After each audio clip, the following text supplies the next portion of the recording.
ఒళ్ళు కొవ్వెక్కి కొట్టుకుంటున్నాడు వెంకటేష్ ప్రసాద్. ఇది మాత్రం చాలా పెద్ద నేరం చేశాడు.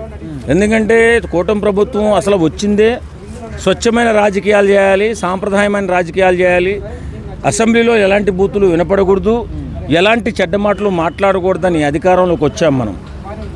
అలాంటి వ్యక్తులు ఇలాంటి దుర్మార్గుల వల్ల, వెంకటేష్ ప్రసాద్ లాంటి నీచుడు వల్ల, దుర్మార్గుడు వల్ల చెడ్డ పేరు, తర్వాత ఆ పార్టీకి చెదబట్టినట్టు పట్టేడు. వీడిని చెద తొందరగా వదిలించాలా, వీడికి ఎక్కినటువంటి కొవ్వును తలపొగను దించాలంటే ముందు పార్టీ నుంచి చంద్రబాబు నాయుడు గారు సస్పెండ్ చేయాలా. మా ఎన్టీఆర్ని ఉచ్చనీచాలు లేకుండా అంత మాట అన్నటువంటి ఆ దుర్మార్గుడు ఆ వెంకటేష్ ప్రసాద్ ఎవడైతే ఉన్నాడో వాడు క్షమాపణ చెప్పడం ఎక్కడో నలుగురిలో కాదు వచ్చి చెప్పేది, ఇంట్లో కాదు 10 మందిలోకి వచ్చి చెప్పండి. నిజంగా అంత దుర్మార్గంగా మాట్లాడినందుకు సమాజం సిగ్గుపడుతుంది. ఈవేళ సభ్య సమాజం సిగ్గుపడుతుంది.